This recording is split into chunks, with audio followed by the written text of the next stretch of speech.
where authenticity lives and thrives to create a space of growth, healing, and joy.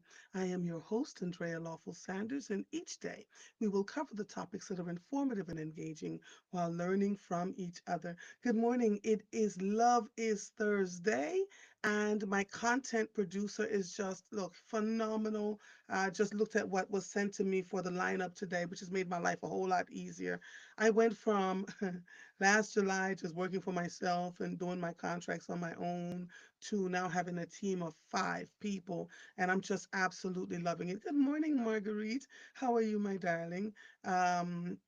Just so every Thursday on Mornings with Marvel, we have a segment called Love Is, and it's Cherie Syfax that comes on and we talk about all things love, right? And so we're going to continue to do that tomorrow morning. We have a partnership with the Philadelphia Housing Authority where I will be interviewing the CEO, Kelvin Jeremiah, and anyone else he would like to have on with him, and in those segments that we do every other Friday until October.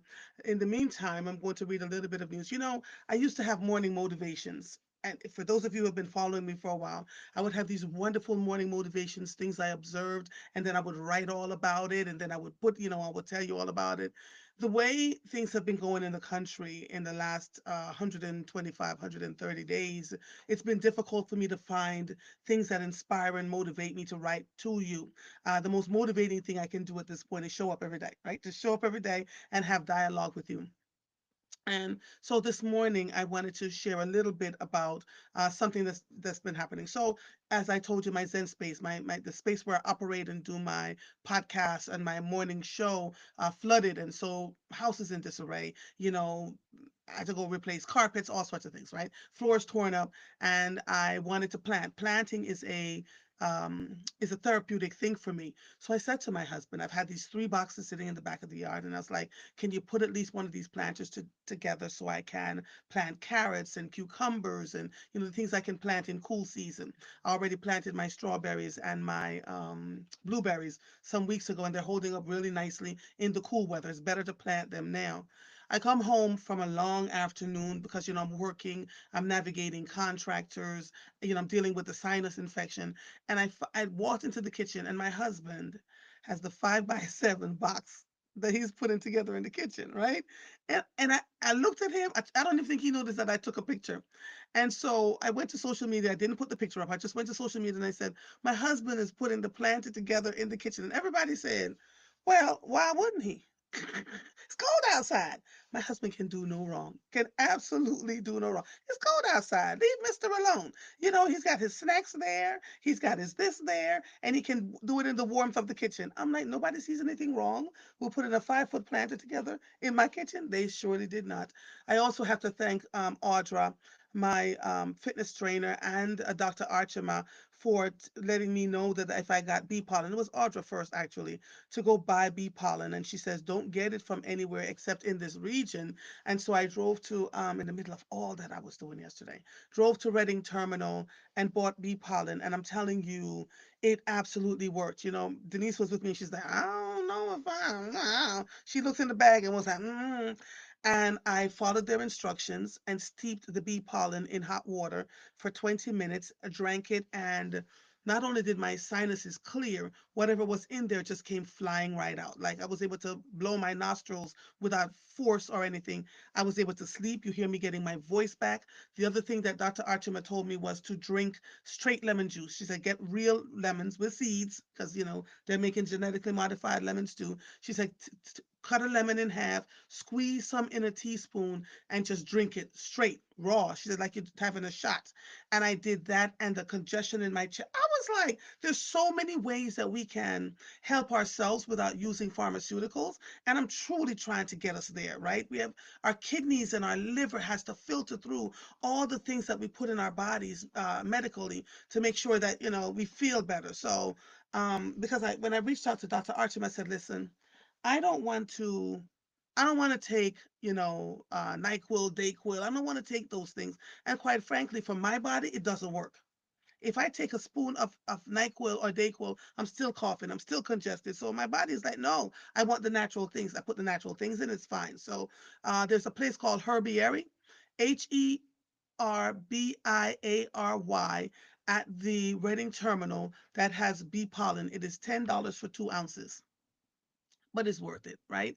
So I drank 2 cups yesterday. I drank one first. My sinuses cleared up, and then about 2 hours later, I started to feel like a little sniffly again. I drank another cup, and that was it. It was done. I think my body needed a second dose of it. So don't be afraid to drink as needed, because it will help you.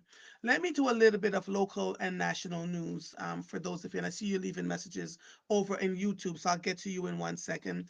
Judge finds probable cause to hold Trump administration in criminal contempt over removals of Venezuelan immigrants to El Salvador. A federal judge said Wednesday that probable cause exists to find the Trump administration in criminal contempt over what he said was its defiance of an order to turn around planes carrying Venezuelan migrants that were bound for El Salvador. U.S. District Judge James Boasberg wrote in a 46-page decision that the government's actions on March 15th demonstrates a willful disregard for his order barring the government from transferring certain migrants into Salvadoran custody under the Wartime Alien Enemies Act, an act that was not enacted. The last time it was enacted was in 1942, when the Japanese bombed Pearl Harbor and Japanese citizens were being put in concentration camps. We're seeing something similar, except it is black and brown people for the most part, and any U.S. citizen that they believe is against the Trump administration. I don't know what else to tell you all except to continue to follow the news and make your plans accordingly as a family about what you want to do and how you're going to move forward. That was written by CBS News. California will sue to stop Trump from imposing sweeping tariffs. Again, that's CBS News. No other state will be more impacted. California Governor Gavin Newsom said on Wednesday his state will file a lawsuit challenging President Trump's authority to impose sweeping tariffs that have set off a global trade war. The suit will argue Mr. Trump's use of the International Emergency Economic Powers Act to impose tariffs on Mexico, Canada, and China, or a 10% tariff on all imports, is unlawful. The act enables a president to freeze and block transactions in response to foreign threats. The lawsuit, which will be filed in the U.S. District Court for the Northern District of California, will argue that enacting such tariffs requires approval from Congress, Newsom's office said in a news release that was written again by CBS News. Temple University which is in Philadelphia, Pennsylvania, for those who you are not aware. I don't make an assumption that everybody that listens to this show are listening from the Philadelphia area. Temple University will formally install John Fry as its 15th president. The ceremony will take place at 2 p.m. at the Temple Performing Arts Center. Fry uh, Fry took the helm back in November. He had served as the president of Drexel University from 2010 to 2024. Fry previously led Franklin and Marshall College and was also an executive vice president at the University of Pennsylvania. So that's happening. It didn't say when, though. That's weird. Again, this is 6abcnews.com. The Trump administration on Wednesday sued Maine, the state of Maine, for not complying with the government's push to ban transgender athletes and girls and women's sports, escalating a dispute over whether the state is abiding by a federal law that bars discrimination in education based on sex. The lawsuit follows weeks of feuding between the Republican administration and Democrat Governor Janet Mills that has led to threats to cut off critical federal funding and a clash at the White House when she told President Donald Trump, "We'll see you in court." This was written by NBC Philadelphia News. Good morning, Charmaine Braxton. Good morning, my darling. I'll talk to you guys over here in a second. Um, Republicans faced frustrated constituents at town hall meetings Tuesday, offering a glimpse at the building anger over Donald Trump's sweeping overhaul of the federal government among portions of the electorate. And in the face of it, the deference GOP lawmakers continue to show the president. In Iowa, Senator Chuck Grassley was repeatedly urged to stand up to Trump and push back against the executive branch. We would like to know what you, as the people, the Congress, are supposed to be to rein in this dictator. What are you going to do about it? One man said. And at this particular town hall, it was filled with white people, mostly white men. And they were asking about the man that was sent to El Salvador in their eyes unlawfully. So I'm seeing now, in the midst of all of this, folks are really joining together and talking about what is happening in our country. This was CNN.com who wrote this, who did this piece. Uh, Marjorie Taylor Greenhall had a protester tased, another white man that was tased. Like the things that we wouldn't ordinarily see in this country, we're seeing it now. It's an interesting place to be. And she said, this is not a political rally. This is not a protest. If you stand up and want to protest, if you want to shout and chant, we will have you removed, just like that man was thrown out to El Salvador. According to police, a man was tased for not complying with authorities as they tried to escort him out of the meeting for interrupting. So you cannot interrupt now in a town hall meeting. Those freedoms are no longer there, and you can see it. Jalen Hurts honored on Time's 100 most influential people of 2025's list. The accolades keep coming for Philadelphia Eagles quarterback Jalen Hurts. Hurts, the Super Bowl champion, MVP, and Philadelphia Citizen of the Year, was named on Time's 100 most influential people of 2025, an annual list that highlights individuals who are transforming the world. Let me open this and take a few comments before Cherry comes in. Cherie comes in. I call her Cherry. Cherie. Good morning, Beatrice, Bobby, Andrea, Alexandra, Tracy. You're all here. Laura, Marguerite. I see you. Uh, Jasenia. Oh, Marguerite said I sound much better. I do. I do. You can thank Audra for that, really, because she kept telling me I ordered some, but I ordered it online, and she said, no, you really have to go get some locally here to this region, and it absolutely worked. Good morning, Swanky Life. How are you, my darling?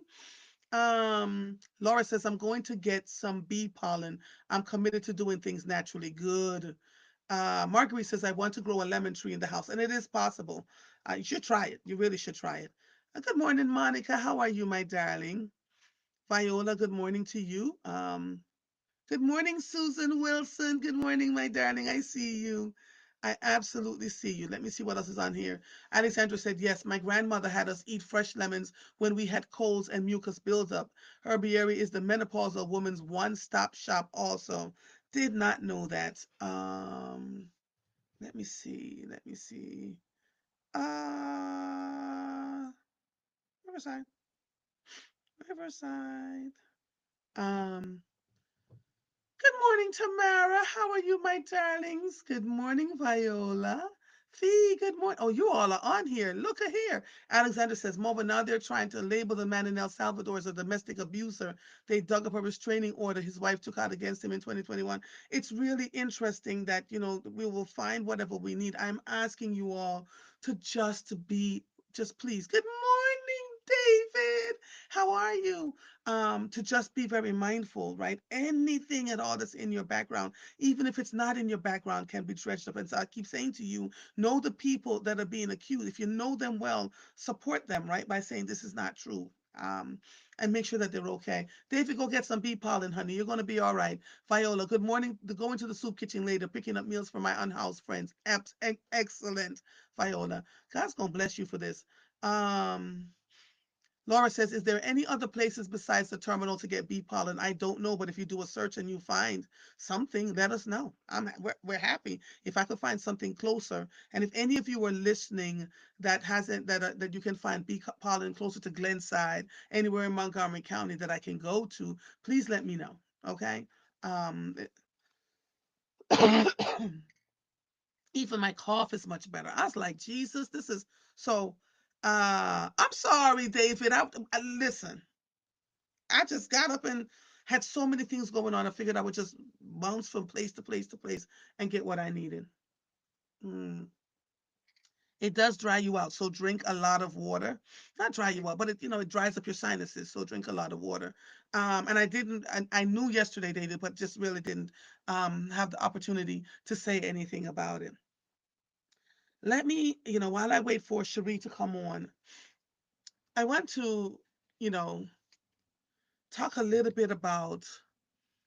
Good morning, John Amalis. Good morning, Danette Paris. Good morning. I see you all. You're all on three different platforms, and so I appreciate it. Laura says we'll do. I'll make sure it is sourced locally. Yes, absolutely. And I think Sharif El Mekki sells honey. I'm going to see if he has bee pollen in his yard too, because that's local to here. We're going to do that. So in November, I had a lot of anxiety. It is April and I don't have the same anxiety that I had in November. And what I ended up doing was every morning when I get up, I pray. I pray and I ask God for guidance, not just for me, but for all of us. All of us. So, we're dealing with anxiety on different levels. And so I pray, and I center myself and I say, there are things I cannot control, and for the things that I cannot control, I navigate through it. But for the things that I can control, like being kind, treating people with decency, making sure that you are forgiving, making sure that I'm learning from folks, making sure that when folks come to me. So I'm going to share this transparently with all of you. Last week, I had to go somewhere, and so I reached out to the Wafe Hair Salon to get my hair done, to get my hair, I need to do something with my hair because it had been 4 weeks. And so I reached out to Miss Janelle, who is the office scheduler, and I asked if I could get a thing with Sarita. And this is a great story. So I really want you to hear this. And they said yes. And so I walked in and Sarita ran in because I had to be somewhere. I had to be at the fitness club 2 hours later. And then I had to go to a funeral and I had all these things going on. So they let me come in. And then so I'm talking to Sarita and I said, I really need to be out of here because I have a funeral and I have to go to meet someone at the fitness club. And she said, Andrea, I came, but this is, we need a little bit more um, notice. And I was like, oh, but Miss Janelle told me that I could come. She said, yes, because nobody in this place is going to say no to you, because you're kind, et cetera, et cetera. So I sat down with her and she explained all that she had to do to make sure that she could be with me at that time of the morning on short notice. And guess what? I apologized. I said, not only did I apologize, I said, if my schedule is so up and down and all over the place. I can make an appointment and then something happens and I have an emergency meeting. And then something happens and I have to go over here. And something happens and sometimes I have to do that with my fitness trainer too. And so I apologized profusely and I said, I am so sorry. I will make sure that I do better. And she looked at me and she says, come on, we're going to figure it out. When you are not thin skinned, when you are able to hear people's point of view, it opens up a whole, we get, funny. Well, I'm doing my best and I don't know. I did none of that. She did none of that. She just gently explained to me what it requires for her to do this on such short notice. And I explained to her that normally I try to make my appointments ahead of schedule, but I do understand where she's coming from. And I apologized. I apologized. Oftentimes, when we hold people accountable so that we can be in a better space, the people that we're holding accountable get all up in arms about it, get an attitude. Oh my God, I can't believe he said that or she said that. But people have boundaries. Right? Duafe is a hair salon that takes care of their customers. But the customers, we have to know that those are people that are giving us a good service and that they have boundaries too. And so I'm sharing that story to let you know that when somebody says something to you about something that doesn't work for them, don't get all up in arms about it. Don't get offended. Listen with your two ears. And after you listen with your two ears, make sure you heard them correctly and then respond gently and kindly with your one mouth. It makes a difference.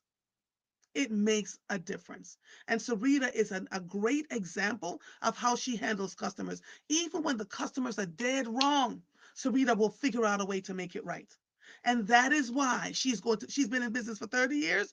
And if she chooses to, she'll be in business for another 30 years. Because she's understood that the customer service is important. And it's actually the most important part of a business. You don't get to put your behind up on your shoulders and say, oh my God, I can't believe they said that, blah, blah, blah, blah. Do you want to stay in business? After a while, people will stop giving you feedback and you'll start to see your customer base dwindle, right? I love and respect what Sarita does so much that when we began having the conversation, and it wasn't even an argument, she just shared gently, and I was like, oh, I'm so sorry. I'm so sorry. So she retwisted my hair, we laughed and we talked, and then she did not charge me to do my hair, right? Because it was like, all right, Andrea, thank you for understanding. Thank you for seeing that I had, other clients coming in, et cetera, et cetera. And so I am grateful for that. Grateful, absolutely grateful for that. I don't, huh? All right. I don't see you yet though, so I'm not sure what is going on here. Let me resend her the link. Oh, baby, baby, baby, black baby Jesus. So when folks come to you and say, this is what I'm experiencing, this is what I experience in your business, this is what's going on, don't get all up in arms about it.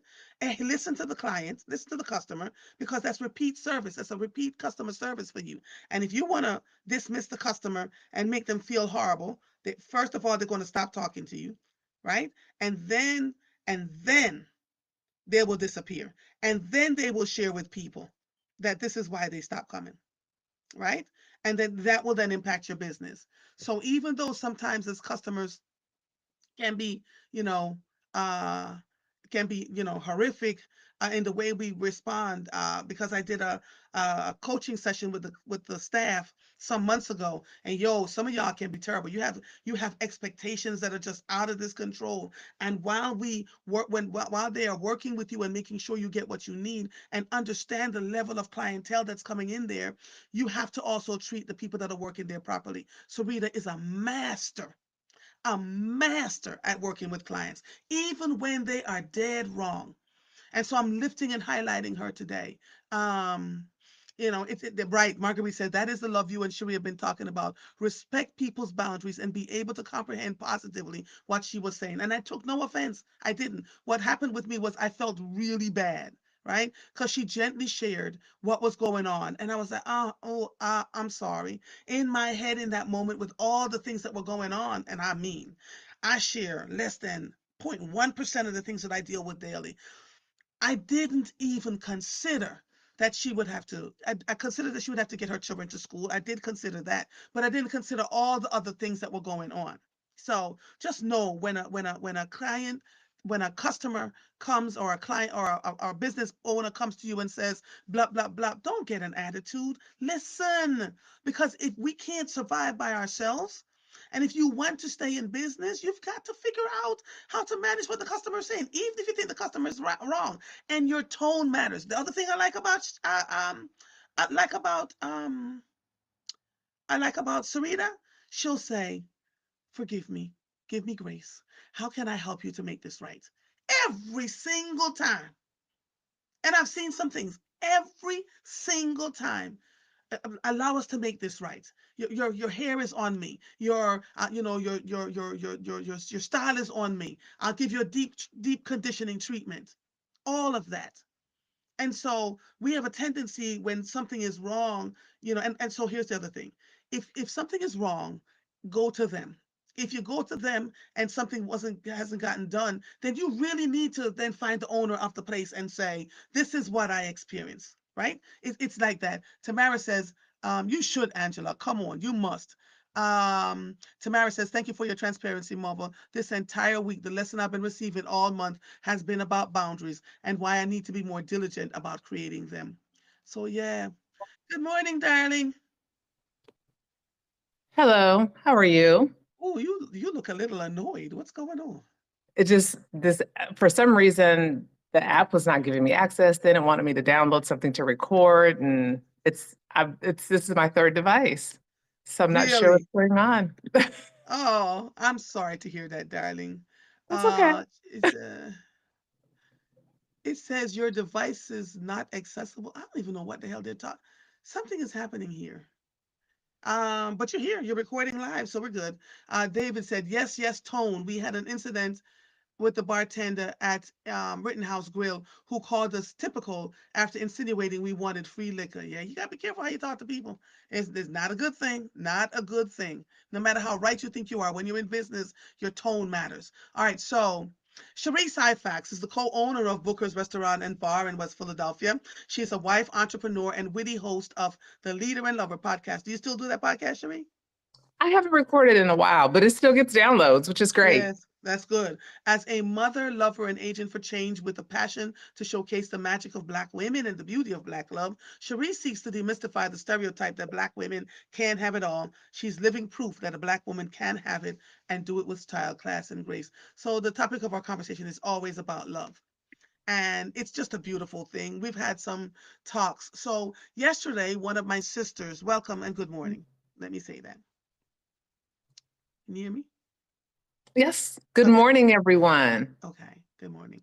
One of my sisters posted a link of a Black man who said he would not date a woman who is broke.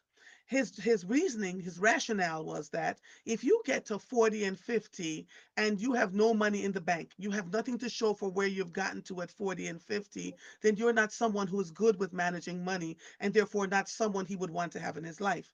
He also indicated that if he finds someone who has been really good with money, he would be a good provider. He's not talking about not providing. He's talking about someone being a part of his life that's really not good with money and will spend his money and just have it all in the ether. What are your thoughts around that? Because I've heard so recently right here in Philadelphia, and again, I ain't gonna tell people's business. I just like to talk around the circles. Someone owns a major restaurant here in Philadelphia, owned several locations, had all kinds of trucks that were going around, and his wife was spending the money faster than he could make it, even the money that he had put aside for their taxes, and it became a whole big blow up, and he had to shut down. He had to shut down. And so let's have a conversation about how we view money and how we spend money. What are your thoughts about what these two incidents that I spoke to you about? I agree wholeheartedly. I mean, I think that there's a point in life where you can dilly-dally, if you will, in your younger years where you have a little bit of time to recover and maybe you don't have complete agency over your finances or don't understand it because maybe, you haven't been in a household where there's been conversation around finances. But at 40 and 50, I agree. I think you have to be aligned. You have to be evenly yoked. And evenly yoked isn't, in my opinion, only as it pertains to religion and spirituality, but it's also how you think about the world, how you think about Mhm, money. You're not going mhm, to be a clone of that individual, but I do believe how you feel about money has to be somewhat aligned. Like mhm, Tracy and I have different kind of financial background and exposure and experience, but we're both very much aligned with kind of like where we want to be and how we want to get there and understanding how finances are an integral part of that. And so, I think I have a video, I've got to pull it up. I'm like, at 50, yeah, I want stability. I want someone who understands how to save a dollar. I want someone who understands how to invest a dollar or be comfortable with me investing a dollar. I want someone who's not going to spend us into the poorhouse. I don't want someone who's not going to save. I mean, we have less time ahead of us as far as working than we do behind us. And so we have to make this money really work. Um, and I think even in us in our entrepreneurial endeavors, buying a restaurant and things like that, if we're not somewhat aligned with how we think about that, then, we don't do that or that doesn't happen or the way we manage it doesn't happen. And so from that perspective, I absolutely agree because I think that that's a good indication of what you'll do with our finances and mhm. taxes. We have a huge tax bill that we pay every month. Right, And, right.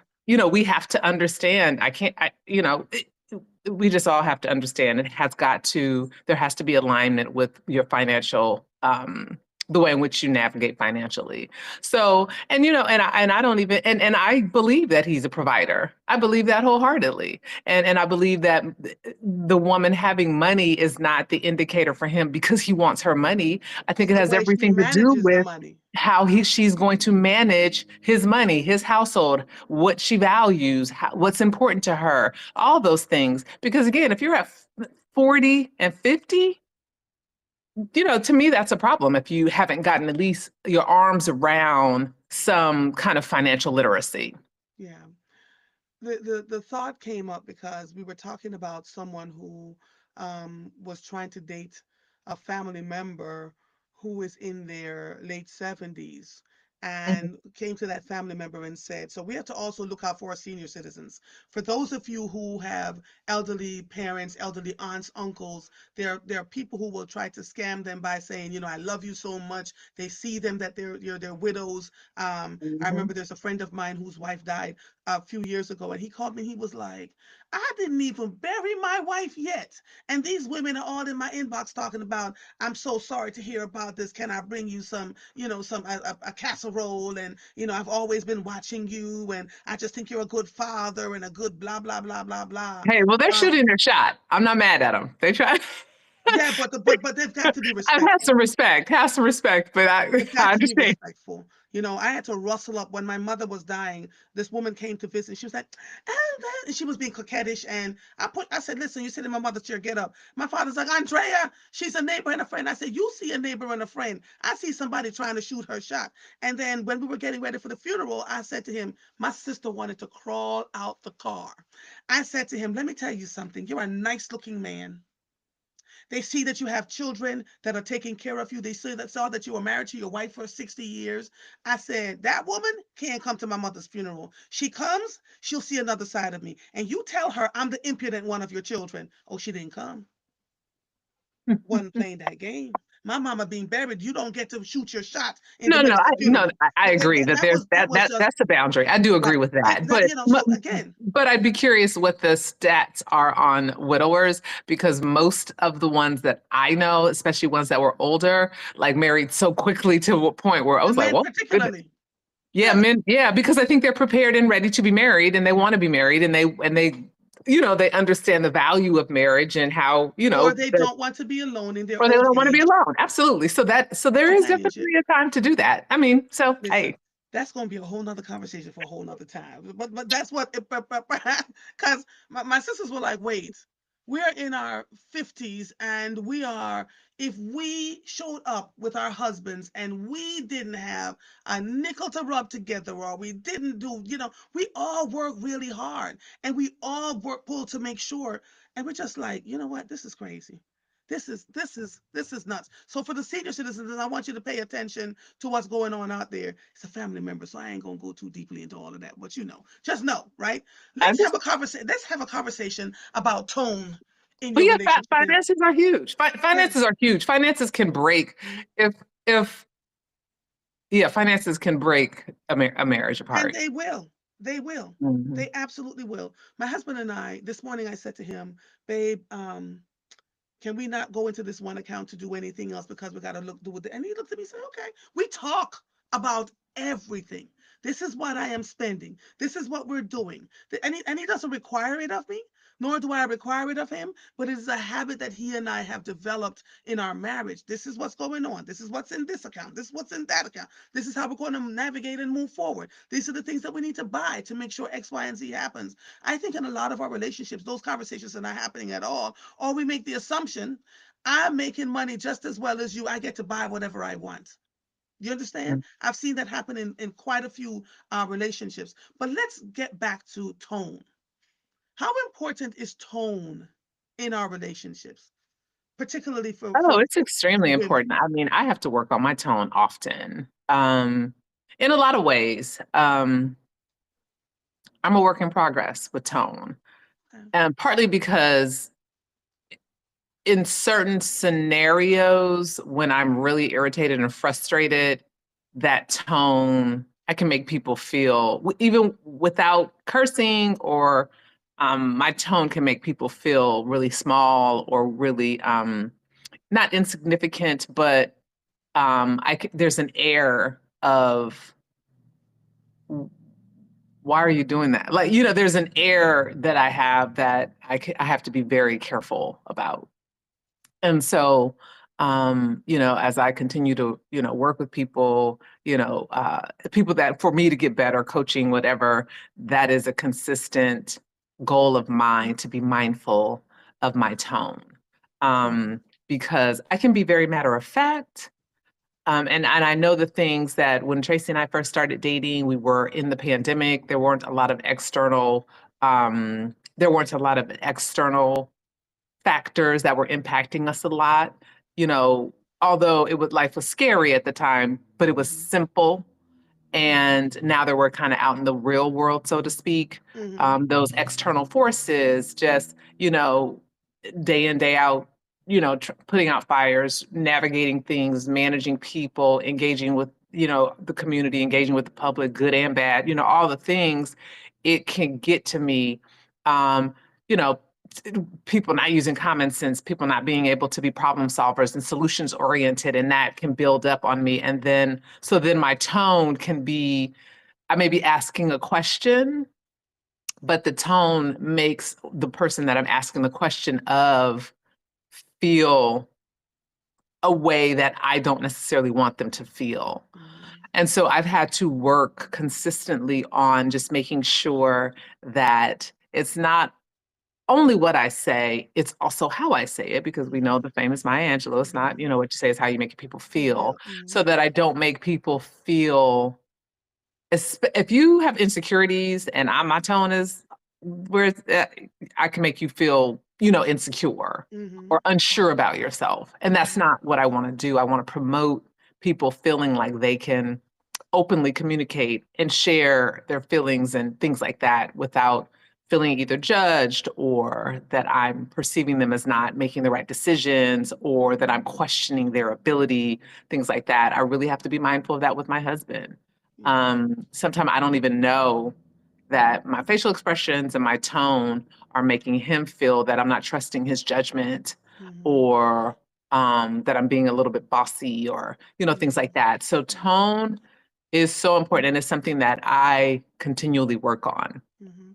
Thank you for your transparency because I find that as women who have been leaders in business and industry, and quite like you and I, it's very difficult. My husband had said to me as when we were even some he doesn't do it as much now because I really, really worked hard on it, Cherie. Like, Mhm. he'll look at me and go, "Your tone." I said, "But I'm not raising my voice, and I'm not." He's like, "Your tone." But I'm not right. Right. Yeah. Yeah. And so one year, my sisters and their husbands all converged on us, and husbands were all looking at us, the sisters, and going, "Oh my God, they're all alike. It's the same thing. It's the tone. It's the." And so we, as siblings, first of all, we apologized to our husbands. Let's, because we were like, I don't see what I'm doing wrong. I'm asking you nicely. We as siblings had to sit down and check each other on our tones. We had to work through it and say, that's a tone. Oh, I see where that's a tone, because we're real strong. It's really weird. But what I do is I not only practice it with my husband, I also practice it diligently when I am in business, right? Working with people, because there are times I will let you go three, four, five, six, and by that seventh time, I'm checking you. Yeah. I'm checking you. Agreed. Right. And so it is, we have to be, again, boundaries and expectations, but knowing that our voices and our tones can cut the hell out of somebody, we have to really, I'm not going to speak for you. I have to literally manage myself. Oh, Right. I did you, And that's, girl. and that's, You and that's speaking a for me? lot. You're Yes. speaking for me. I have to manage myself too. I have to, because I am ready to, I am ready to, even with speaking with people, and I recognize, and I know this, right? I get so much more with honey than with vinegar. So even when I'm reaching out to, like, we've been dealing with the tax issue, and just engaging with the person in a much more personable, calm way gets me so much further Further. Yes. than me being Yes. so irritated at the Yes. incompetence, and the frustration of some of these systems. Mm-hmm. Oh my God, we really have to do better, Philly, city of Mm-hmm. Philadelphia. Um, and it gets frustrating. And when you're constantly dealing with it, you just can't. take that out on the people on the other Mm-hmm. end. They're working with the tools they have. It's what they've got, and I remember when I first came to the city, a guy that I dated, I'd be like, oh, I can't believe they. And he's like, your brain is thinking 10,000 times faster than other people. So you've identified the problem, you've solved the problem, you're like, and they're still recognizing that there is a problem. Mm-hmm. And you cannot. Yeah, but that stifles the people who are trying to do business in the city. I've had many a conversations about different departments, and it's sluggish and it's slow, and and again, I mean, my husband have had people hang up on him. He's the kindest, most genteel person I know. They don't want to be questioned. So we have to, all of that matters. And yes, they're struggling with, again, expectations. Yes, they're Yeah. struggling with what's going on and how things are moving slowly. But you can say to the client, the customer who's paying their water bill, their gas bill, their taxes, you can be kinder to them too. So Yeah. the frustration builds up.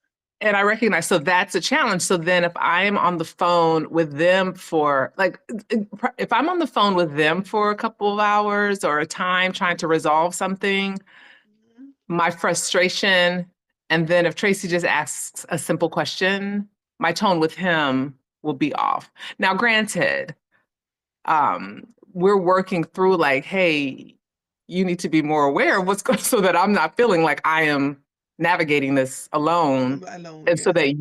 so that your question is one that's like you understand my pain. And so we're even working on that Right. because the frustration then gets kind of transferred a little bit. Hmm. And the tone, maybe I've used all my tone deposits, my tone credits with the customer service agent, so Yeah. that my husband doesn't get a tone credit. Yeah.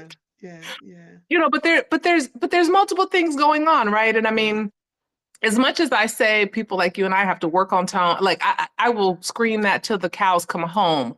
I also will say, and shifting and maybe having realistic expectations of other people, right? I think like, people are going to think like me, or people are going to be problem Yeah. solvers, That's the or biggest problem. whatever. Yes. And so like I can't have that, right? I mean, I have Hmm. to I have to have the proper expectation of that.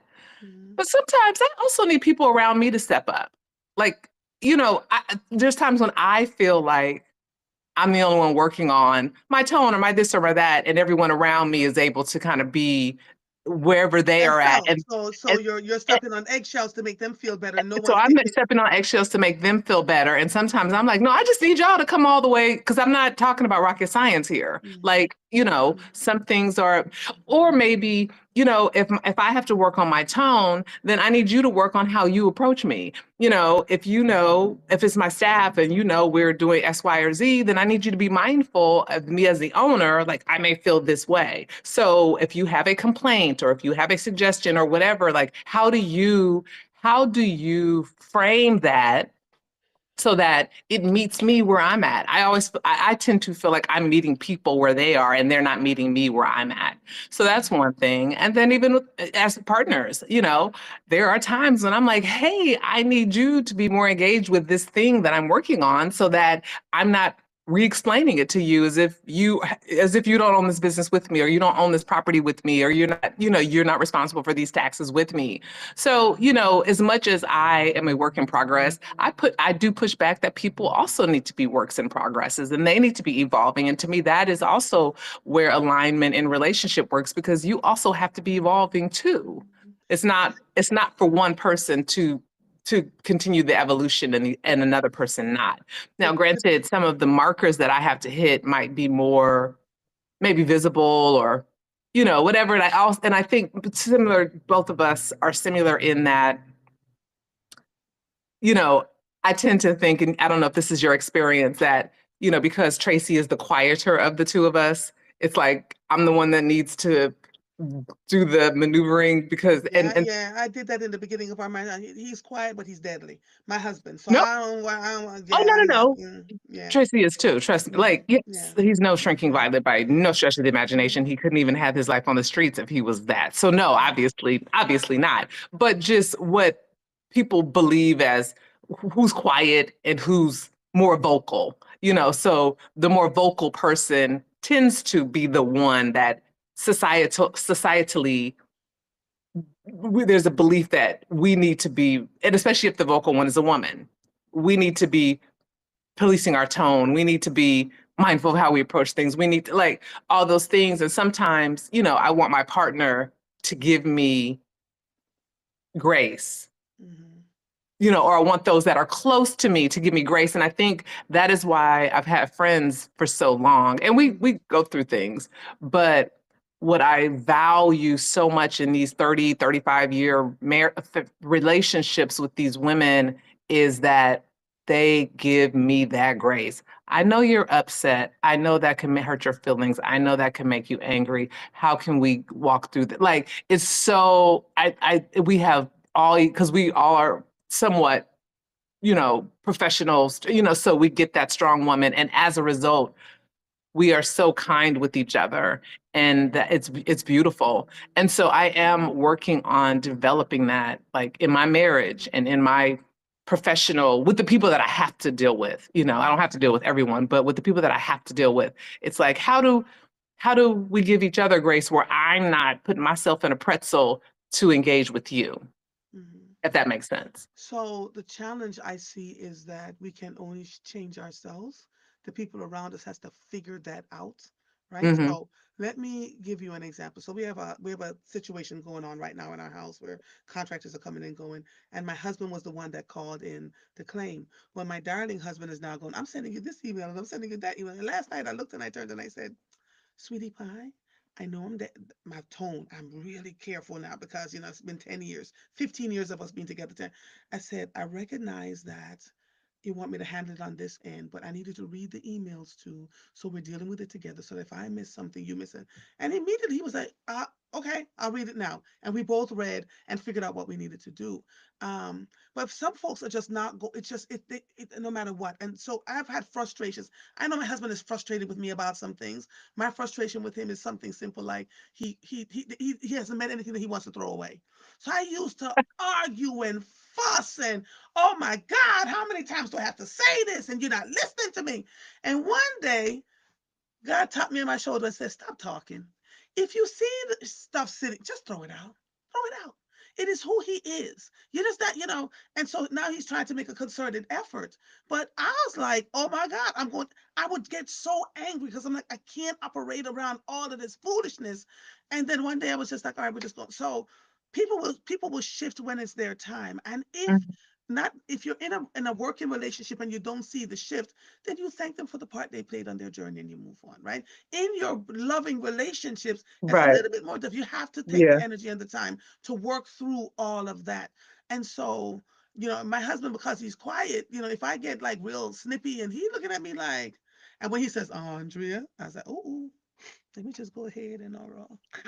And Tracy's even quieter than that. So sometimes I Yeah. won't know until, Yeah. a couple of things why that's why, those check-ins are so important to have those consistently so that you are nipping problems in the bud at that time.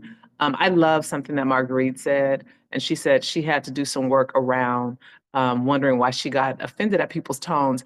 And the Yeah. people that I work best with don't get offended by my like they just hear what I say and they just do it. And I'm friends with a lot of people like that. And I Hmm. love those relationships. I have an employee like that.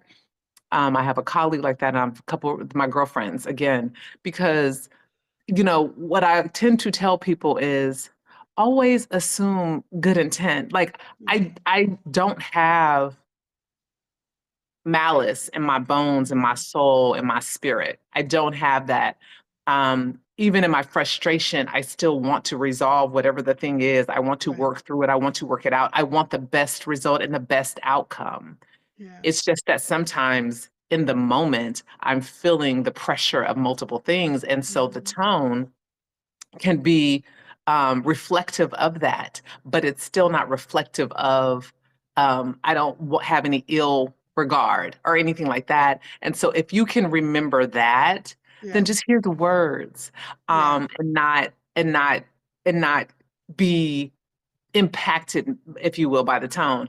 People Yeah. can say stuff to me all the time and I don't even think about it. Like, Yeah. I want to I, read some of these comments to you because they're here in this thing. Dennis says tone, treat others nice every day. That's a good one.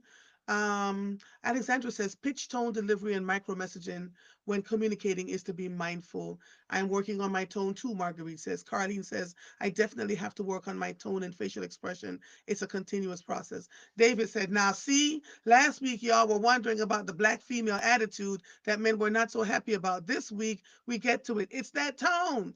Viola says, my children have told me, Mom, it is how you said it. David said, it's a dominant and warlike, ready for battle, no nonsense tone. Marguerite says, my husband used to say, Let me say this in that ready for battle piece, but I'm also ready for battle in ways that are going to benefit you. I'm ready for battle in ways that are going to benefit my employees. I'm ready for battle in ways that are going to benefit my business. I'm ready for battle and holding up my business holds up a lot of people. I'm ready for battle in ways that are going to benefit my marriage. So again, it's back to intention, right? Like what at the end of the day, if you value this person and you think that um they have good integrity, then where does the listener hear the value in that? So for me, there are times when I would love for someone to be like, I know it has to be challenging and frustrating to deal with the city all day or deal with, employment issues or deal with, I woke up this morning to a chargeback, like, deal with those things and get it out. I hear you. Here's a rub. Here's a bath water run. Here's, whatever. And I'm not only saying for my husband, just in general, people in my sphere, right? So, because usually the battle that I'm fighting is not only going to benefit me, it's going to right. benefit others. So David wrote, and it's a shield for don't disrespect me, created from being unseen and unheard, but the tone it creates is problematic in a relationship. Jasenia says, I know my tone elevates Well, when and it someone is can be, and it to me, it's not always that. Sometimes it's like, stop being so ignorant. Be aware. Like it can, I don't, uh, I don't own because if I don't want to be bothered, if I don't want those things, I can communicate those things. I can articulate them. I'm very self-aware and I'm very confident. I'm very clear. Sometimes I need other people to step up, okay. in their ability to think and problem solve and navigate Mhm. and have empathy and all those things. So yes and no. Okay. So Jasenia says, I know my tone elevates when someone is not actively listening to me or when someone else's tone rises.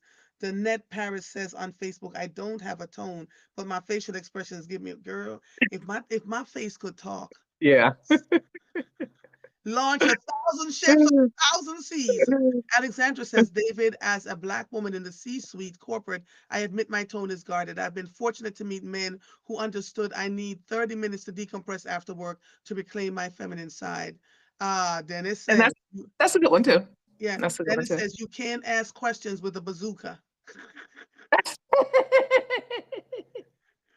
Laura says, I love it. Tone credits, face green smiling. Giselle, listen, David said, Alexandra, that was my mother. She had to learn it was not the world's job to fix her ability to communicate, and the world often does not have 30 minutes to wait. Laverne says, my husband has told me, so the tone thing is a big deal. It's a huge deal. I think, Laverne says, I think that if the world doesn't have 30 minutes, that's fine. But I don't want my expectation is the world is not going to give me 30 minutes, but my inner circle, they will. So, yeah, so my expectation is very different of the average person than it is. And they usually get my tone credits. right. And, and my inner circle, I would want Yeah, to, yeah. give grace because if you don't if your issue isn't tone in relationship of any type, friendship, you know business relationships and romantic relationships, Mhm, then it's something else that the person with the tone issue is giving you a lot of grace on. mhm, mhm. you know Laverne and, says, and well, I so want to be. I've got a bunch of comments here, so let me grab them. Mhm. Laverne says, "My husband has told me my tone can make him feel dumb, and his tone has embarrassed me. So we're both doing the work. I think before I speak, but my tone can be shifty." She said, "Yes, Cherie, there are times and situations I can check out of meeting people where they are when they aren't doing the work." David says, "But it is funny how that tone is only with other men, and oh, it's with women too. Boo boo." Oh, Yeah, I think it's across the board. Yeah. it's across the board. It's absolutely Yeah. across the board. Mhm. Um, Laura says men have grown up being taught to something is notice their tone in order to be gentlemen. We don't mind our tone. When we don't mind our tone, we're called abusive. Laverne says, nope, David, my tone shifts with situations. It not just with men, it depends on what it is. Absolutely. David said, Absolutely. Lord Laverne. Marguerite says, I also had to do the work to identify why I got so offended with people's tone. Boundaries are a two-way street. I tend to believe, David, in that it was when you feel disrespected and unheard. That's when the tone comes out in a lot of us, right? Laverne says, I'm quick to lose patience because my husband won't read and always says he can't. It grinds my gears because it's his work with children. I speak out on that level and he don't like it. Ooh, child, Lord. Laverne says, I will meet people with their tone. I don't get offended, but with my husband, I shut down more because I will go in cuss out mode. I feel embarrassed. Oh, you know what? I'm glad we're Oh, having this conversation today yeah, because right. this Now, is I really don't, is a good one. I'm not ever in cuss out mode with my No, husband. yeah, I'm not doing that. I will not cuss out my. Ooh, we will not do Mhm. that. I'll get frustrated. David says, no, no, no. I acknowledge my abusive behavior and I'm working to correct it. And please excuse the amount of time it's taken me to do this. I like that. No, baby, that's like saying I beat you, but with good intent. My hand was just a stronger tool than my mouth. Ooh. He says, sorry, we don't get a pass for bad behavior. Laverne says, I'm definitely heavy on And the facial. I'm not sure what, I don't always know what the I think he's comments talking to the mean. people. He's talking to the people on the thing. So Oh, okay. Laverne says, I'm definitely heavy on the facial expressions and laughing as well. It's like saying I have credits to abuse you. Tonal abuse is abuse. It's assault, not battery, but assault. So David, so then tell me, what do you think? No, I'm not asking that question because you know you because we're here explaining. There are levels to tone, right? I mean, there's Yeah, levels to tone. I yeah. mean, so you know, there are levels to it, but Here's the bottom line: we all need to work on it. We need to work on it. Some of us are better at it than others, and some of absolutely us have to. And it's a consistent thing. And when, I have agreed that my husband does not deserve whatever it is that I had been dealing with during the day. And I mean, we were 5 years into our relationship before we got married, and there was a ton of work that I had to do. And he thinks differently than I do, and he operates from a different, doesn't make it wrong, he just thinks and operates differently than I do. So I had to recognize, while he was acknowledging the things that I was bringing to the table, I had to recognize that there were things he was bringing to the table. my absolutely mentees my mentees, when they want to come to me to ask about something, they go to my husband first. Uncle, Mr. Father, whatever they call him, I want to say something to Marva. Can you tell me how was the best way? And I not recognizing that my tone, I'm thinking I want the best for them. And I love them. I love them dearly. I promise you, I will take a bullet for each and every one of them. But my tone. So I've been working through that. And it's good work. And so Mm, now they come to me, when they want to talk, instead of going straight to my husband to go, I want to ask her this question. Do you think I had to recognize and work on my tone? It's an important thing. Um, agreed. Yeah, no, agreed. I definitely yeah, do. I mean, I know with my employees, I have to be super mindful, and they are definitely a little bit more apprehensive to yeah, approach me with yeah, something than yeah, at times. Now, the other yeah, times they know that I'm gonna get, it's the slippery slope, right? Because on the one end they know, like, if I ask Miss Cherie, we'll get it done because she's gonna get it done. But I have to be mindful, yeah, so those attributes that come with that tone, yeah. David you, says you can we have appreciate. all, yeah. David says we have all come to a place where we recognize this is probably really not the best way to behave. We have to relearn the tools to do things the right way. And I recognize in my family, it was my father. My father has a deadly tone, and we were matching that tone when we were out in our community. So we're relearning the tools and healing and making sure that we do. So here's the bottom line: give each other grace. Agreed. Give each other On grace. both ends. Yeah, Agreed on both ends. Both give each other the grace. person that you're engaging with Mhm. because they are doing their best or you're meeting them where they're at, but then also the person who is Yeah, engaging, the yeah, person that has the yeah. tone issues or what have you. I'm grateful for the Hey, grace and working every day. me too. My Me sister, too. tell everybody where they can find you. Oh, they can find me at 5021 Baltimore Avenue. We have Easter brunch on Sunday, right? Well, we have brunch every day, but we're going to do a little something special for Easter. We have a violinist that's going to be coming in and a couple of great specials and things like that for Easter. And then we've got Tracy's book talk with Mohammed from Down North Pizza. So we'll have Down North Pizzas at the Okay. restaurant and talk about his journey, but also his work and focus on hiring only formerly Mhm. incarcerated people at Down North Pizza and his mission around that and the work that he's done, why, what level of success he's had. So I'm excited about When that, is and that happening? that's on the 30th. The So that's the 30th. last Wednesday of the month. Okay. Okay. Yep. All right. So Easter brunch on Saturday. Yep. And I know for those of you who don't go to church except on Christmas, Mother's Day, and Easter, can y'all not come to church and in all your finery? No, I'm just kidding. Hey, well, our I'm pastor just says kidding. even the ones that only come once or twice a year, come on and Come come. on with it. I know they're fine. I'm looking forward to seeing them. And right now, with everything that's happening around us, it is more important now than ever. Thank you so much, Cherie. Always a pleasure, my sister. I had a Oh, bunch of always. questions that my producer had put together. He's so good for you. And we stayed stuck on tone. And I'm grateful that we stayed stuck on tone because it is absolutely necessary in the way we navigate and manage with each other. So It thank you. is.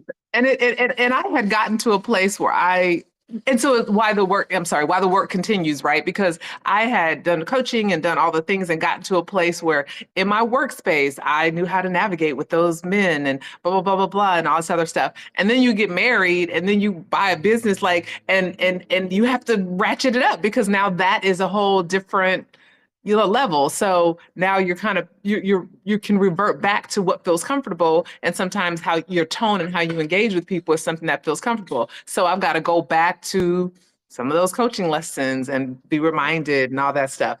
Hmm. But yeah, but at the end Constant, of the day, I need constant. everybody to give me grace. Yeah, that constant lessons. Listen, and while they're giving you grace, we also have to understand as leaders that our tone can cost us, in ways that we don't want to. So it's a consistent shift in work in progress. Thank you, my sister. Always a pleasure. I'll see you soon. Okay. Alrighty, thank you. Have a Bye good bye. day, everyone. All right. Bye, honey. Bye bye.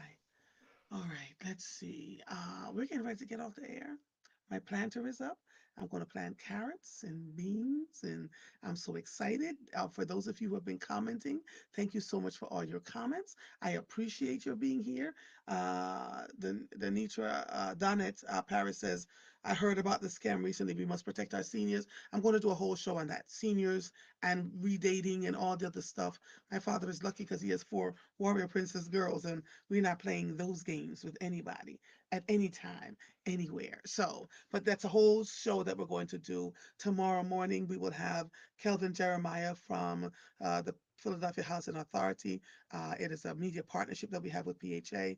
And so you'll see him every other week talking to us. And I'll have some questions for him from those of you who listens every single day. This episode of Mornings with Mother is officially over. I am Andrea Lawful Sanders. I'll see you when I see you. Bye, everybody. Bye, darlings. Bye.